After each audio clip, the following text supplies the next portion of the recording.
The primate care staff are always keen to keep the primates at the park busy and interested, providing as much variety as possible in the way of activities and food. Today, Lavar's troop of 10 woolly monkeys are having a prickly breakfast of blackberries, teasels and rosehips on the stem. They come with thorns attached. We've got a few young ones in this group, so they don't necessarily know about all the pricks and prods that you can get. So we're just putting them in here, just to get them a bit more excited, a bit more adventurous, looking around a little bit. They have already got some in their enclosure, so just encourage them to just look around a little bit. Just not get their food from a bowl and just have a bit of fun, use their brain. Meg is keen to challenge the group by placing the berries and rosehips in difficult-to-reach areas, encouraging them to use their long, strong tails. So these guys have got a prehensile tail, sit in the wild in the Amazon rainforest. They'll be high up in the canopies, moving around, searching for food sources. So this is lovely to sort of encourage them to go up. Unfortunately, we're not able to get all their food up there as they would in the wild. So it's lovely to be able to put some things up there so they can get some of the sun as well and just get their tails moving. Time to see what the troop make of it all. Leader Lavar is the first one out. At the grand old age of 34, he's the oldest male woolly monkey in Europe. But you wouldn't know it. He's still amazingly fit and agile, and after a quick check around his enclosure to make sure all is safe for his family, he starts to tuck into the juicy breakfast.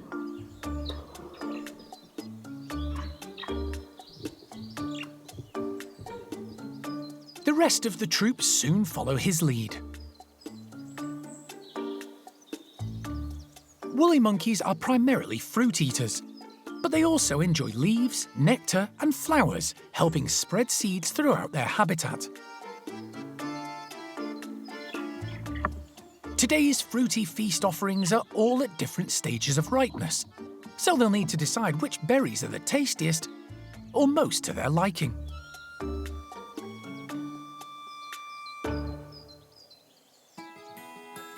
This group are content and settled, with a good mix of experienced individuals able to pass on their knowledge to the youngsters. Alongside Lavar are adult females Pichua, who's now 15 years old, and supermum Zingu, who, at 19 years of age, has now successfully reared 6 offspring, the latest being 7-month-old Lloyd. He's definitely a bit of a character. He's wandering around a lot of the time. He's off mom, sort of exploring with his brothers and his cousin. So he's having a lot of fun. He's putting a lot of stuff in his mouth at the moment, a lot of the leaves and stuff like that. So this will be a bit fun for him to see which ones are sweet, which ones are sour, and he can sort of have a look and be a bit more curious and a bit more adventurous with himself. Woolly monkeys have fleshy, padded palms that help protect them from most of the prickles. Lloyd is certainly getting stuck in, watching and learning from Mum, and then tackling the fruit himself. All the primate enclosures at the park are kept as wild as possible and have plenty of climbing apparatus and lots of foraging opportunities. Olivia is taking advantage of this by picking blackberries from one of the brambles growing naturally in the enclosure. There's plenty to keep the group occupied for the rest of the day. But for the youngsters, life isn't all about food. Having fun is just as important.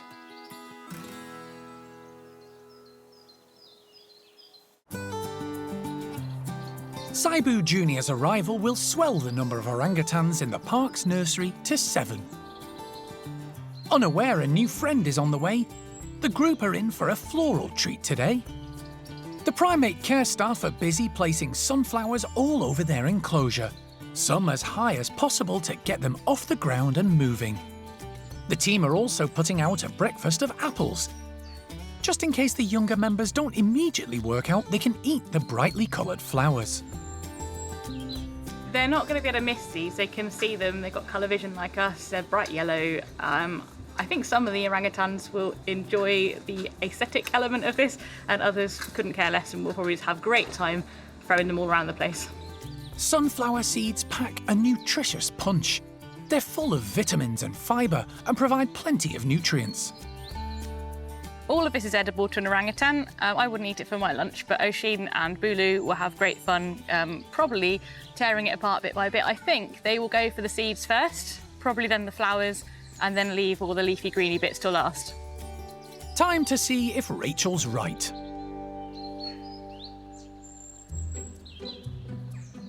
Rika is out first, followed closely by Hujan. He grabs his first sunflower while on the move.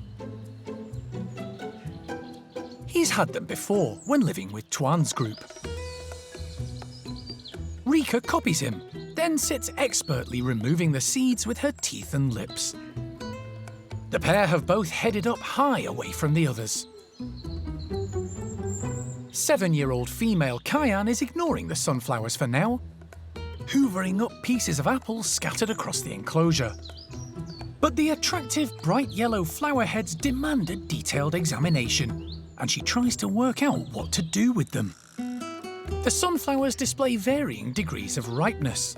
Some are still fully in flower, and others have gone completely to seed. Bulu hasn't figured out yet which ones he prefers. Everyone is giving them a try. Well, not quite everyone.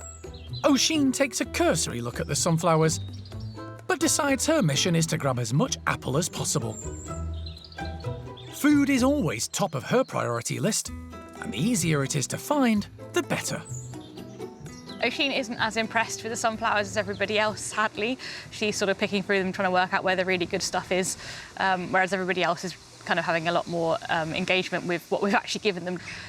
Even though Oisin's looking grumpy, she's still busy. She's still doing something she wouldn't normally be doing, which has its own benefits. I still live in hope that Oisin will one day be as enthusiastic as we are about all the things we give her to play with, but you can't win them all. Oisin has grabbed a handful of petals, which she appears to be rubbing into her fur. Orangutans do use plant matter as topical medication, but it's not clear what her intention is today. But at least she'll smell nice.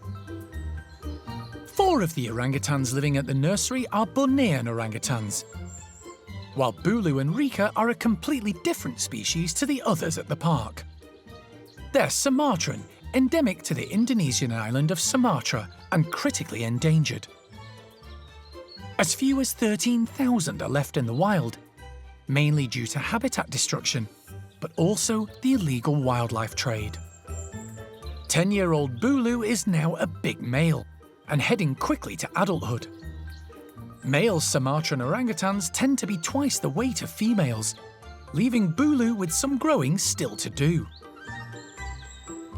But he's already considerably bigger than Rika, who, only 6 months younger, is quite a small female. The sunflowers have been a success, with most of the group participating. Time now to burn off some energy with a bit of playtime. And Cayenne finds a fun use for a discarded sunflower stalk.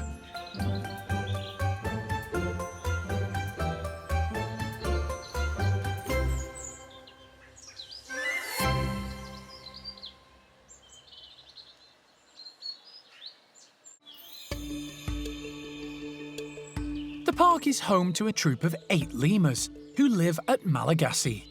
5 of them were born here and are now well into their 20s. A good age given the expected lifespan of a lemur in the wild is just 16 years. Today, the older quintet are making full use of their wonderful tree-filled enclosure. The 3 younger members, Al and troublesome twins Kurt and Friedrich, are being kept in the caged enclosure due to tensions when they're all together. Primate care staff member Finn is going to give the older lemurs a tasty delicacy. So today they're going to have dates in their ropes just because it's a bit of a treat. These guys love dried fruit. It's like one of their favourite things that we do give them as a reward, but because it is so high in sugar and things like that, we do try to limit how much we give them. So today is a bit of an extra special treat for everyone because the sun's out. To make things a bit more challenging, Finn is stringing up a series of ropes. It's not in there yet, buddy. And inserting the dates within the strands. but the inquisitive lemurs have already cottoned on that something extra special is on the menu. They know what's coming. They know that when these ropes go up that they're going to get something tasty. This is their perfect kind of enrichment. They love it so much. As you can see, the dates haven't even gone on the ropes yet and everyone's just getting excited climbing around. Even Fennel, bless her. Finn needs to work fast. With a favourite treat on offer, the lemurs don't hold back. The dates disappear as soon as he puts them up. Even the wobbly ropes aren't a hindrance. Fortunately, lemurs are perfectly adapted for this sort of challenge. Their hands have opposable digits, similar to humans, great for hanging onto the ropes, although it's still difficult to reach the dates at the same time. However, their sharp teeth and long tongues are perfect for extracting the mushed-up fruit. In the wild, they might use the same tactics on plants like cactus flowers. And as they do, their long, bushy tails work as a counterbalance to help them stay on the ropes. So the fact that the ropes are moving does make it a lot more tricky for them, which does keep them entertained for longer. It also keeps them on their toes. It gives them a chance to stimulate all of their muscles that they might not use during the day. It's also just something fun and different for them. It's another way that we can present their food to them, things like that, so they are getting the right amount of exercise as people are getting a lot older now, so it's just good to keep them on their feet. The group of 5 are getting on a bit and not as agile as they once were. Twins Sirius and Indiana are 24 years old, and Himal and dominant female Fennel a year younger. Renton at 25 is the oldest in the troop, but today you wouldn't know it. Renton is getting a little bit older now, and he does have the excess weight from his chest area. So usually when we do the date ropes, Renton will hang back on the side a little bit. He will wait for the other guys to accidentally drop a couple of the dates, and then he will go in for the kill then. Whereas today, he has just been incredibly agile. He's been jumping up to the rope, he's been climbing across it, jumping back down. So yeah, he's really enjoyed himself. So it's really nice to see Renton just having lots of fun. Without the presence of Al and twins Kurt and Friedrich, the older lemurs have taken full advantage and had their fill of dates. Then, with the warm autumn sunshine dappled around the enclosure, they do what lemurs do best, basking in its heat.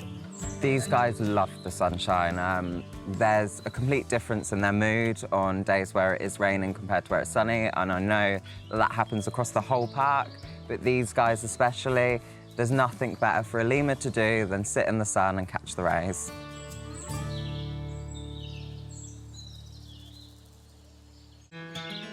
Chippy's troop now live at the top woolly house, and today they're getting an autumnal surprise. With the weather getting colder, the primate care staff have decided to give them breakfast indoors. They've collected bags and bags of autumn leaf fall from around the park and are spreading a thick carpet of leaves around the playroom. Hidden amongst it, today's breakfast. We have put a scatter of nuts in them, so they've had some almonds and some walnuts. And the idea is that when we let these guys in here, they're going to go crazy.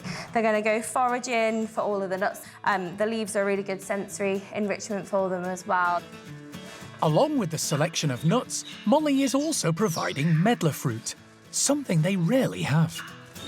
With new things, they get really excited, particularly if it's fruit, because it's going to smell really tasty. And I'm sure as soon as one of them bites into them, they will set off the entire group with lots of trilling, which is a happy noise they make.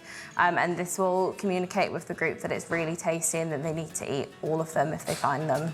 With natural bugs also hiding amongst the leaves, it promises to be an exciting mealtime.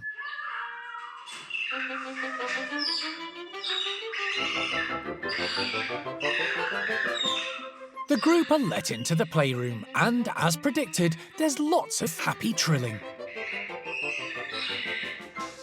And foraging begins at once. There are 7 woollies in the group, 5 females and 2 adult males, led by 24-year-old Chippy. He's the only member of this troop who wasn't born at the park. Ava is the dominant female. At 12 years old, she's already mum to daughters Catalina and the youngest in the troop, 2-year-old Xena. 2 more girls, Enya and Esme, and 11-year-old adult male Xavi, make up the 7. Today's enrichment is proving popular with all of them. At the park, vegetables make up the majority of the primates' diet, so the medlar fruit is something different and a real treat. The leaves encourage the woollies to forage and hunt for the food, and it's also something fun to keep them engaged. The vast amount of leaves slows them down, meaning they have to search for food as they might in their natural environment. And it gives the woolly monkeys a perfect opportunity to use their 5th limb. Woolly monkeys are one of 3 species that have a fully prehensile tail, so they can suspend their entire body weight just from their tails. So you will see a few of them using their tails and dipping down into the leaves. That's the purpose of it, so that in the wild, if there are any hard-to-reach foods, such as like in the dense bushes or just lower canopies of the trees, they'll use their tails to dive down and receive those. So you'll see some of them doing that, and you'll probably see the younger ones, such as Xena, just diving into the leaves, as it's a fun, playful game for them, just like it is with any other animal with a big pile of leaves. Delving into the leaves and searching for their food has kept the woollies busy, using their minds and bodies and socialising as they would in the wild. We've had every single individual inside at some point foraging through the leaves, chasing one another, throwing them up.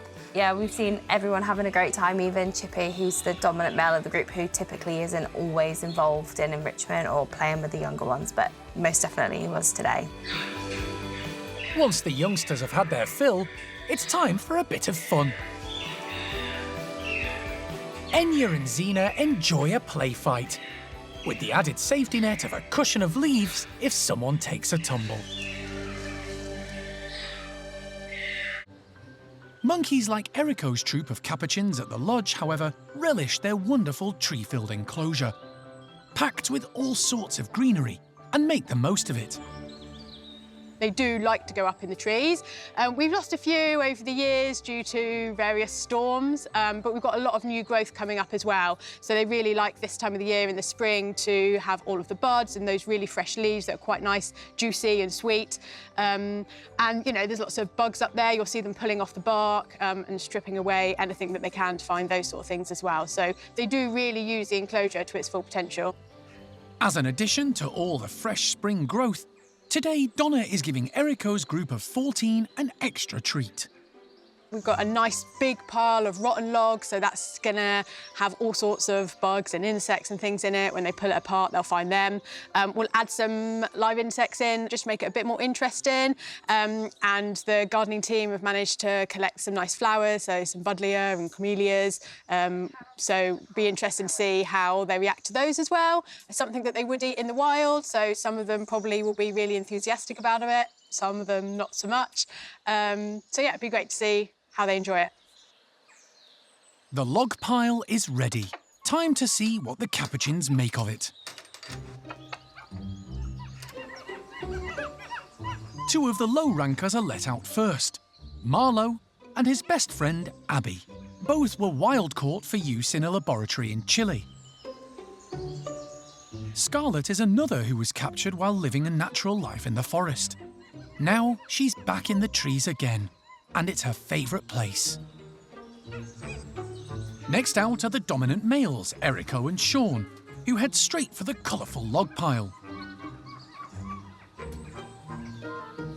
Capuchins love insects and can spend hours foraging for them. Eriko totally ignores the flowers, hoovering up as many grubs as he can find instead.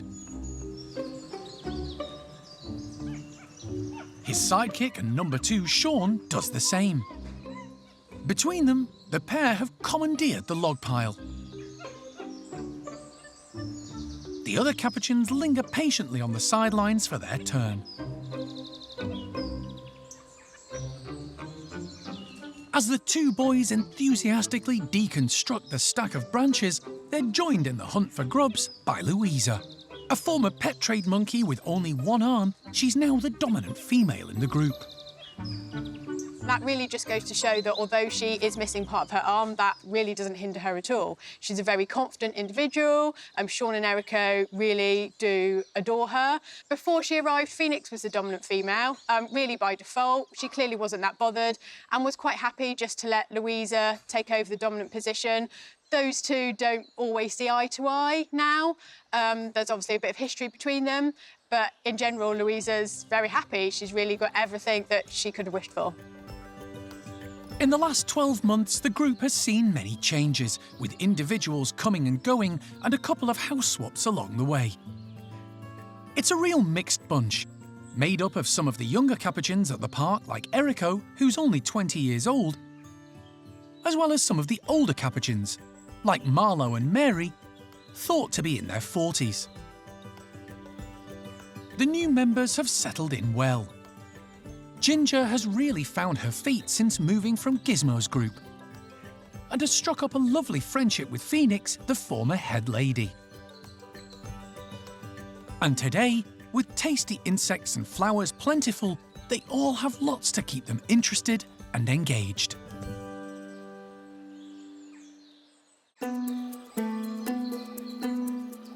At the Spider Monkey house, the Primate care staff are busy preparing an extra special lunch for the trio, who are waiting patiently in the tunnel system. It'll be worth the wait. Today they're getting a selection of melons, some within easy reach. Right, like that? And others strung up around the enclosure, making them harder to get to, and encouraging the spider monkeys to use their brains and their bodies. Spider monkeys eat a lot of fruit in the wild. Here at the park, we give them a mixture of different foods. The fruit that we get in our supermarkets is usually quite loaded with sugar, more so than the fruit they would get in the wild. So they have fruit as part of their diet, but it's only quite a small part. Every now and then, though, we like to really spoil them. So today we're having whole melons, which is going to be really exciting for them because they never normally get this amount of fruit all in one go. So what we're trying to encourage them to do is get up off the floor, do some clambering around up in the trees and up on the ropes and the hoses, and hopefully they'll use their arms, their legs and their tail to support themselves and to get hold of the best fruit. The enclosure is ready, but before the trio are released, Rachel takes the opportunity to examine their incredible tails while they're sitting in the tunnel. We don't often get a good look at the underside of the spider monkey's tails because they're usually using them to hold on to things. Each spider monkey has an individual, like a fingerprint, but a tail print on the underside of their tail on the fleshy pad they use to protect themselves when they're climbing on spiky trees. And so, yeah, when we get the opportunity, it's nice to inspect that part of their tail too, make sure there's nothing wrong with it, they haven't got any scrapes or scratches on it, and yeah, they're good guys. And good to go. Time to let them out. Go, go, go! They're all in an excited rush. 26-year-old Pumpkin leads the way, heading straight for the melon at the end of the tunnel. Gone for the easy one. She moves on when Hickory and Flint arrive. Melon number 1 is a watermelon, but Pumpkin has found a juicy sweet honeydew just right for eating and begins to gorge on the fruit. She's the most food-orientated of the three, and the melon's tough skin proves no problem for her sharp teeth. It's obviously to her taste, and she tucks in, giving Flint and Hickory an opportunity to feed unhindered. They often have to wait for bossy Pumpkin to have her fill before they get a chance. Both males select an easy option while they can, and delight in the juicy fruit. Spider monkeys are one of the largest of all New World primates. Their size means they can't move along the outer branches of trees safely. Instead, they use their tails as additional support to hang and reach for food. Their thumbs are vestigial, which means they've become functionless and disappeared over the course of evolution. It's not ideal for manipulation, which is why Flint finds it a struggle to retrieve a melon from a basket. But spider monkey's hands are perfectly adapted for brachiating in the tree canopy when moving round and searching for food. It's fair to say the spider monkeys have gone for the easy options. So any melons that were easy access, the ones that were sort of freestanding, the ones that weren't hung up in too difficult a place, they went for them first. There are more out there for them to discover throughout the afternoon. I don't know if they're going to be interested in their tea, especially if it's cabbage, but for today we'll let that slide. The melons will stay in place for the rest of the day to encourage the spider monkeys to attempt to access the suspended fruit later. But for the moment, Pumpkin is determined to devour every last piece of the sweet honeydew. It's a baking hot day at the park, and with the sun beating down, one group of lucky capuchins are about to get a cooling treat. Frozen fruits in all shapes and sizes have been strung up in Donnie's outdoor enclosure to encourage the troop of 12 to use their climbing and problem-solving skills. But that's not all. The care team have one final item to test the capuchins, and it's rather large. We've got a picnic basket which we're filling with browse, and inside there will be nice frozen balls that they've got to rummage and forage through to try and get all the nice tasty bits. Capuchins are highly intelligent and great at solving problems, and this troop is no exception. We've got some really bright animals in this group. We've got Frida and Emily. We've got Fabian, who's bright when he's not being chased by the girls. They all have limitations on their intelligence, so if social issues creep up, then sometimes they forget their puzzle-solving skills and like to have a bit of a squabble instead. So it'll be really interesting to see whether that happens or whether everybody thinks, oh good, new challenge, let's have some fun. With the frozen treats already starting to defrost in the sun, Rachel gets to work opening up the numerous slides to let the troop out. During the hot summer months, the capuchins often have 24-hour access to the outside to give them as much space as possible while the weather is good. They've been inside this morning while the team distribute their icy delicacies, and they're keen to get back out. Here they come! Fabian is one of the first out. He's one of the youngest and brightest. Straight away, he works out how to reach a frozen pomegranate, biting easily through the string so he can take it away to enjoy without having to work any harder. It takes a little perseverance, but it's worth it, and he heads off with his prize. Working smarter, not harder, has paid off. Marcy tries a different technique, anchoring her tail around the cargo net. It gives her extra support as she reaches down with both hands to tackle a frozen melon.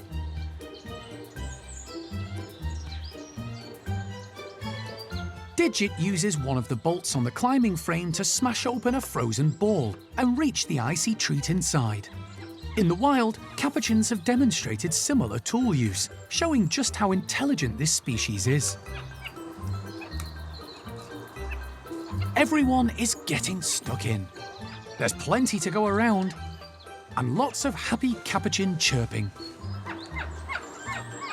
Those little chirpy noises you can hear are happy capuchin sounds. It lets the rest of the troop know that there's something decent on offer, helps make sure that the rest of the troop, which is often their family, get access to decent food, and that's a really important thing for a group animal, that everyone knows that there's stuff available and they can share it. Although obviously number one is the most important, so they want the best bit for themselves and then everyone else can have what's left. Attention turns to the picnic basket, with the capuchins curious to discover what's inside. Felipe immediately flips the lid and starts rummaging. He's joined by leader Donnie, and they search through the browse that's hiding the treats.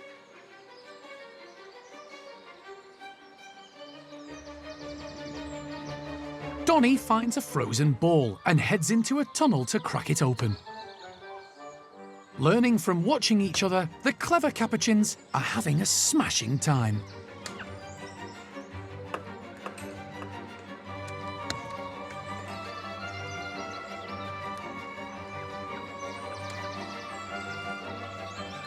While most are preoccupied with the frozen balls, female Emily takes the opportunity to thoroughly search the picnic basket, rummaging down to the bottom. Emily is currently working really hard to get the plastic balls from the bottom of the basket without falling in. So she's using her tail to stabilise herself as she's doing so. These lovely semi-prehensile tails which she can use to counterbalance themselves. It pays off, and she retrieves a ball and heads off to crack it open. All of this group were born in a Chilean laboratory, so haven't experienced life in the wild. Some are more cautious than others, and each individual has their own way of going about things. They come with a range of different risk tolerances, just like humans. Some capuchin monkeys are very foolhardy and will just run straight into something without thinking about it. Other capuchins like to consider the situation and all the possible risks involved. Emily is one of those. She watches what's happening. She's very intelligent. She works out where the best treats are, how easiest to get them, and she won't put herself in any danger. With plenty of treats to go around, even the low rankers, like Olive, have enjoyed their fair share. This is going to keep them busy for a long time. I'm very glad we don't have to try and get them all to come inside this evening, because I think they're going to be out here enjoying the snacks until, well after the sun's gone down.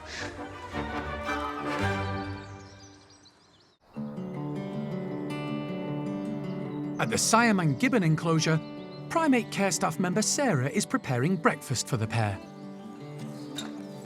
Along with some juicy oranges, Sam and Sasak are being given a rather unusual exotic fruit. Today we've got rambutan for the Siamangs. Very cool, because I don't think they've ever had it before. If they have, it's been a very long time ago. So rambutan is really cool because it's native to Southeast Asia, so it's something that they would find in the wild. Unusual looking fruit with a hard casing that's got these soft spikes all around, but once you crack it open, you expose sort of cherry-sized grape, as it were, quite tart in flavour, but very yummy. One of the favourites, actually, I think, out in the wild. And hopefully the Siamangs will be able to, well, they'll be able to get into the fruit, no problem. They've got strong teeth, they can crack it open, but whether they know what it is, that'll be the question. To make things a little more interesting for the duo, Sarah is hiding some of the fruit in baskets and the remainder in a pulley feeder, suspended high up in the tree canopy. If the Siamangs want to sample a rambutan, they'll have to work for it. It's a natural form of enrichment for them, which is really important. It's what their wild cousins would be eating. I mean, Sasak's very food motivated anyway, so I'm sure she'll eat whatever we sort of offer her. It's where the Sam can get his fair share as well. Are we ready? Sam and Sasak have been waiting patiently in the tunnels. Time to let them out. They don't need an invitation. Checking out their surroundings before heading off in search of breakfast. Yeah, I think they were very keen to get out. Never seen them move so fast. Sam is first to the food, but he seems a bit flummoxed by the unusual fruit in the feeder. Sasak has no such issues. She investigates one of the baskets, foraging through the straw, eventually pulling out half an orange. Holding on with one arm, she carefully peels the orange using her teeth, which are perfectly designed for eating fruits with tough skin. Sam, who's often less adventurous than his partner, is first to try a rambutan. He also uses his sharp teeth to crack open the shell, before carefully peeling it away to get to the soft fruit. Rambutans are rich in nutrients, including vitamin C and potassium, and contain a lot of fibre, which helps to promote gut health. Sasak eventually decides it's time to try something new too, and selects the exotic fruit. She's usually pretty fixated when it comes to food, and likes to eat as much as she can, as fast as she can. But not today, thanks to Sarah's innovation. A great way with these straw balls is actually slowing Sass down with her feeding, because usually she comes out and munches on as much and as quickly as possible. But this has actually slowed it down quite nicely. And they've both got their own straw balls to eat from. The great thing about having them on the movable rope is that they've got to concentrate on keeping their core body tight so that they have balance, but they can use one arm to hold on to and their feet as well, and then use perhaps the other arm to manipulate the enrichment item. Or bridge yourself across both ropes to keep yourself stable, as Sam just did. It seems the park's Siamangs enjoy rambutans as much as their wild counterparts. And they set off to check out the other feeders for the exotic fruit. Sam and Sasak are a devoted pair. Siamang gibbons are known for their lifelong monogamous pairings, and these two are a great example. Oh, they love being together. Absolutely inseparable. Yeah, you very rarely see them apart from one another, whether they're out in the enclosure eating or chilling out on the grass, grooming each other, and even in the playrooms or the back bedrooms, they'll have a nice snooze and a groom there. Yeah, they're never far from one another.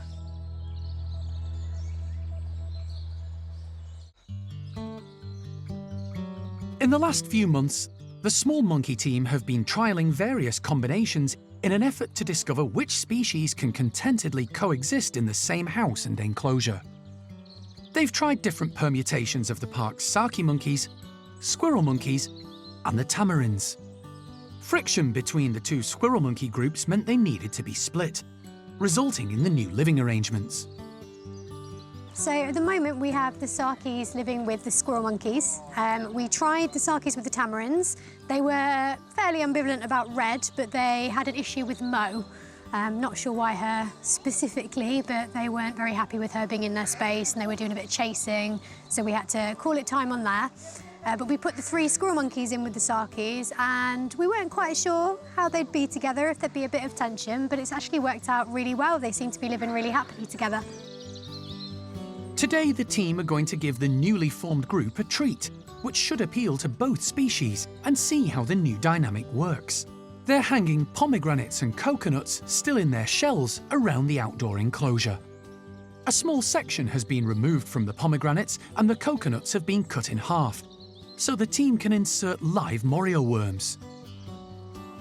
We expect the squirrel monkeys will get most excited about the Morio worms. The Sakis tend to eat a lot more fruits in the wild than the squirrels do, so they should be excited in theory about the pomegranates, hopefully. And it's just good to have something different to come out to. It's good to have something to keep the whole group of them busy and active and doing things, and it's an excuse for them to come out and enjoy the lovely sunshine.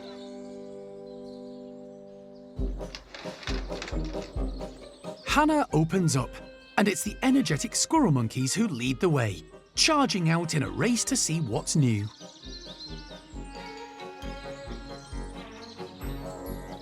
The sight of live insects sends them into a frenzy, and they rush around grabbing as many as they can, as quickly as they can. Lopez even eats them on the go. The 3 squirrel monkeys show a definite preference for the live insects, ignoring the hanging fruit for now.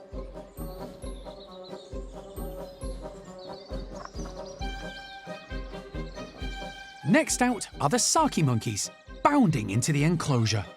There's a 10-year age gap between 7-year-old Neva and her older partner Desmond. But it's not obvious from the way they both speedily negotiate their path across the branches. Desmond puffs himself up in an attempt to demonstrate to the squirrel monkeys that he's in charge. One big leap, and he almost lands on poor Lucille, before chasing off Lopez, who's about to tuck into a pomegranate. But it's all for show, perhaps an attempt to impress Neva. Things soon quieten down while everyone tucks into their favourite treat without any fuss.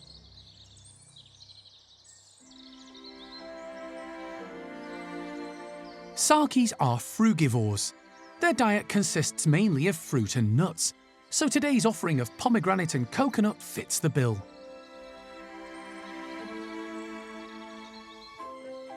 In the wild, they supplement their food with leaves, flowers, and insects.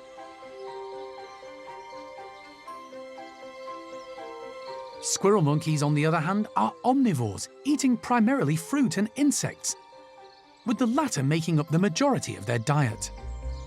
These two are actually a really good mix of species. They're both South American, particularly from the rainforests in Brazil, and they are species that would naturally encounter each other in the wild. There's quite a few South American species that would see each other, that have territories that overlap, so things like squirrel monkeys, saki monkeys, also capuchins. They do occasionally run into each other in the wild. So it's kind of a nice natural setup having these guys running around together.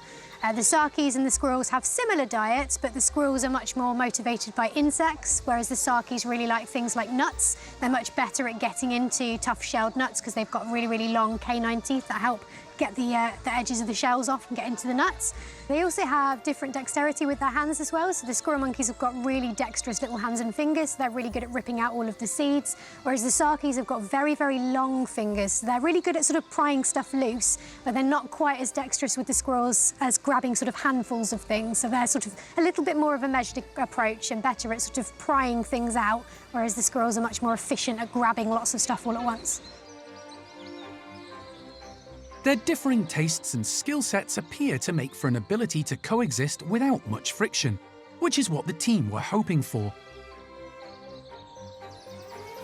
Desmond and Neva, who both love their food, are happily sharing the same coconut.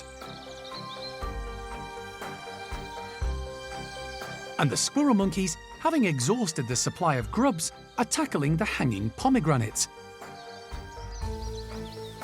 with Logan also trying to bite off some coconut. Steph is pleased with how it's all gone today. So the whole group has come out and they've enjoyed what we've put out today. Everybody's been straight in at the insects, at the pomegranates. Everybody seems really happy. And it's just really nice to see all 5 of them out in the sunshine, all busy, all active, and all really enjoying the treats today.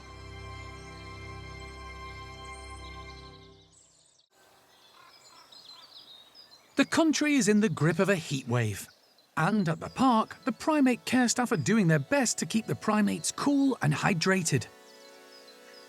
For Tuan's group of orangutans, this means some pretty heavy-duty lifting is needed.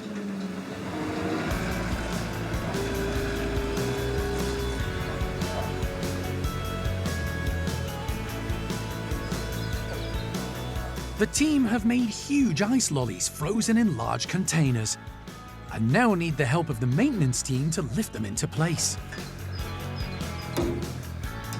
We're trying to do anything that we can just to try and keep the orangutans cool.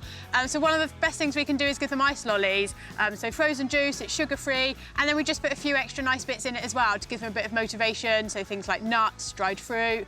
There's actually some frozen fruit within the ice lollies as well, but also to get them moving. Obviously it's hot, so we don't want them to, you know, exert a lot of energy. But it is a constant battle for us to get them off the ground and moving. So we've combined the two. So we've got nice big ice lollies, which is a real treat for them, and they're off the ground. It's a huge task that needs careful thought and consideration. That'll be all right? Yeah, when you do the next one, can you attach it to the hosing? Because otherwise they'll just slide it along. We're going to attach that one to the Okay, cool. The ices are extremely heavy, so every precaution is taken to make sure the group of 5 stay safe and get to have some fun. I think they're going to really enjoy them. The chimps are getting excited and they're just next door, but hopefully once you let the orangutans out, they're going to come out. It's something different for them. As soon as they spot them, they should go straight up and to them. So fingers crossed, I think they'll love them. The ices have been distributed around the large enclosure to make sure everyone gets a share.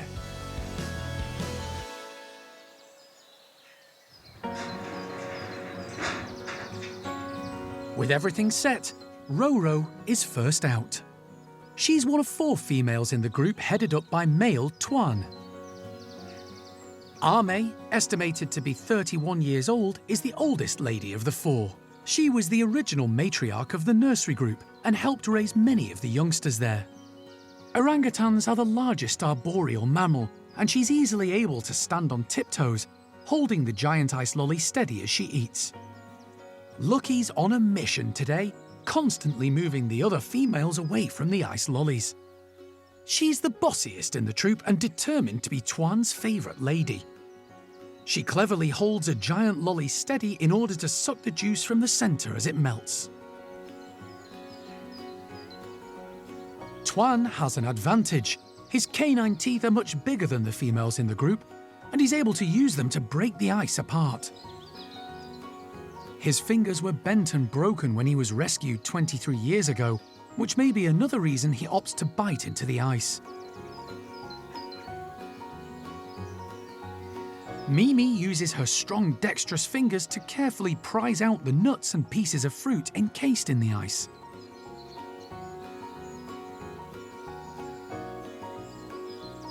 After a few rocky months, the group are back together as one. Roro and Lucky's relationship is often fractious, and the team have had to separate them in the past. But for now, they're tolerating each other. And it's a bonus to see Roro truly involved.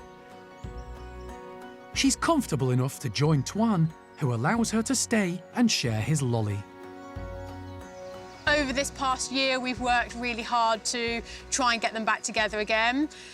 Last year, Mimi joined the group, and I think that did help a little bit. It gave them another focus, but also just having another youngster there, I think it's also sort of mellowed the older ladies a little bit as well. But to see Roro getting involved in tasks like this that involve really high value items of food is really good. She wants to, and Lucky is now starting to allow her to. So it's really nice to see that relationship progress slightly.